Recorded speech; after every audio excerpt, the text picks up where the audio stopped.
I'm going to demonstrate how to make fringe for this scarf. And here's what you're going to need.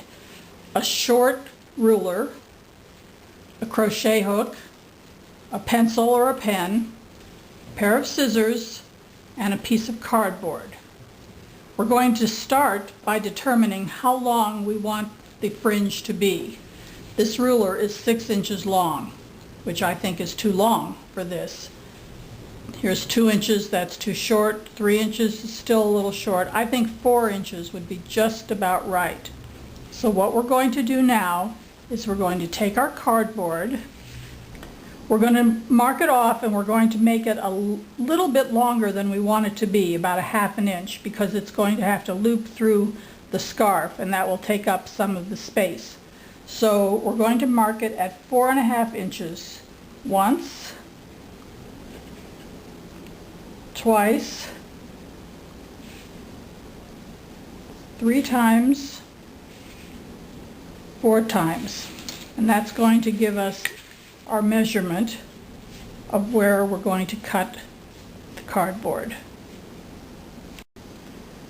So we're just going to cut straight across, or as straight as we can.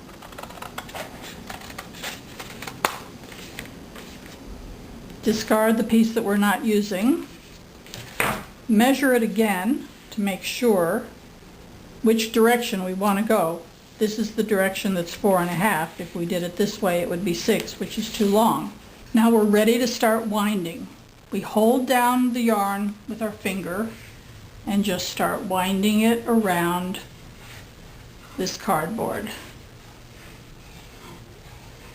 Just keep going until you think that you have as much as you're going to need. I'm going to blend the 3 yarns together. You could do it one color at a time. And for demonstration purposes, I'm going to stop now. Cut bottom off, and then just taking your pair of scissors, cut it in half. Now we have the first color. Now do the same thing with your other colors. Now we're ready to start. We're going to take 1 strand from each column, a red, a purple, a lavender. We're going to fold it over our finger. We're going to take our crochet hook, put it through the first stitch in the second row, bring the thread forward, latch onto it, pull it through the loop and down. That's your first piece of fringe. Now you're going to do the same thing. Take 1, 1, and 1. Fold it over,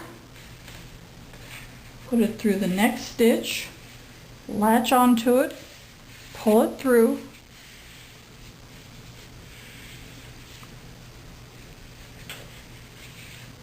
you have your second piece of fringe.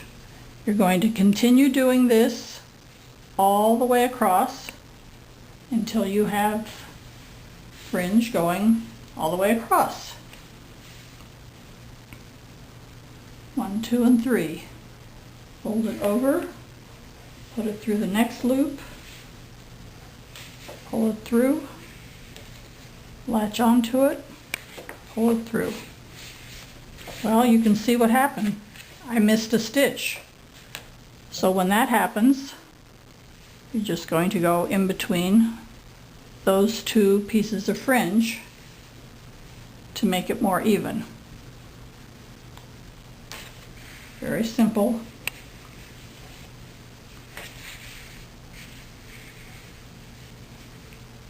Pull it through. There. Now I did that on purpose so you could see how to fix it. It's not a big deal. So just keep going along until you've gotten your fringe all the way across, and you'll see what to do next. We're almost finished. Make sure when you pull them through that they're the same length. Pull that through.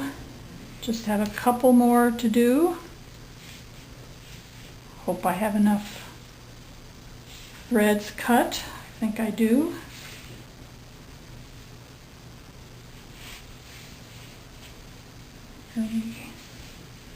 Again, make sure it's somewhat even. One more.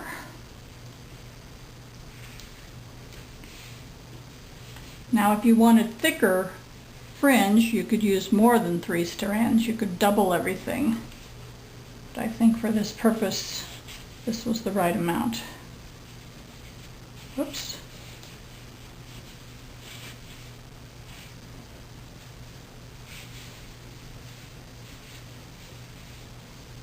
And I think that's going to do it.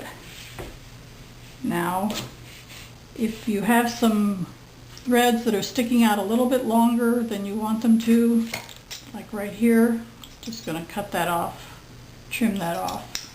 Even though we measure everything perfectly, it doesn't always come out perfectly. You know how it is. The gods of knitting sometimes want you to make some mistakes. So that's it. I've already finished the other end, and the scarf is ready to be wrapped around someone's neck and keep them warm for winter. By the way, you're going to want to keep this piece of cardboard so that you can reuse it again, and you want to mark it 4.5 inches this way, 6 inches this way, so you can use it either way. I keep these of all different sizes, and I just put them in a plastic bag so that the next time I'm ready for a 4.5 inch fringe or a 6 inch or 3 or whatever, I have it handy. So you might want to do that too.